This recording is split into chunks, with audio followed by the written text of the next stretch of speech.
យំជ្រៅហើយហេតុអ្វីមិនចូលគេទាំងភ្នែកព្រួតតែគេទៀតហើយមែនទេ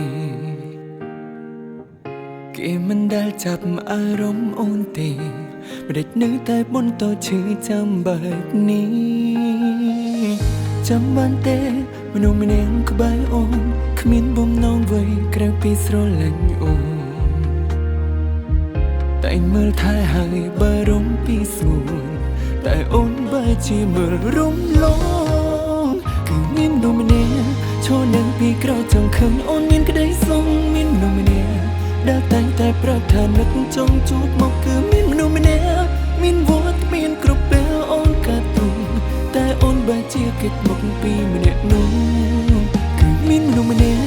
ដែលស្រឡាញ់អូនហ៊ានលះបង់គ្រប់បែបយ៉ាងមានមនុស្សម្នាក់តួអូនខំប៉ុណ្ណាក៏លើកលែងបានគឺមានមនុស្សម្នាក់ស្រឡាញ់អូនជាអូនគ្មានលក្ខខណ្ឌម្នាក់នោះគឺជាបង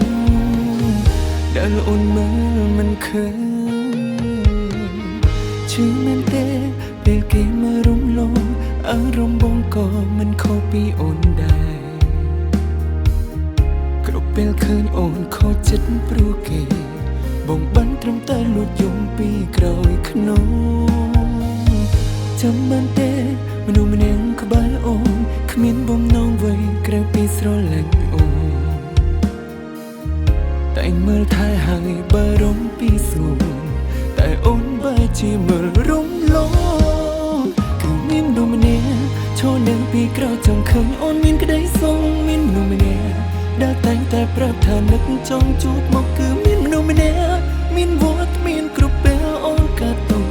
តែអូនបែរជាគេចមកពីម្នាក់នោះ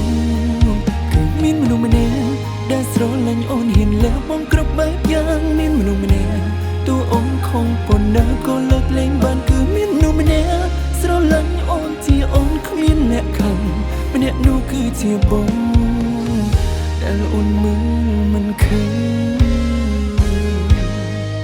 គឺមានមនុស្សម្នាក់ឈរនឹងពីក្រោយចង់ឃើញអូនមានក្តីសុខមានមនុស្សម្នាក់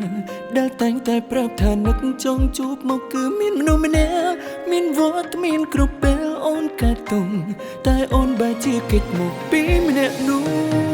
គឺមានមនុស្សម្នាក់ដែលស្រឡាញ់អូនហ៊ានលះបង់គ្រប់បែបយ៉ាងមានមនុស្សម្នាក់តួអូនខំប៉ុណ្ណាក៏លើកលែងបានគឺមានមនុស្សម្នាក់ស្រឡាញ់អូនជាអូនគ្មានលក្ខខណ្ឌម្នាក់នោះគឺជាបងដែលអូនមើលមិនឃើញ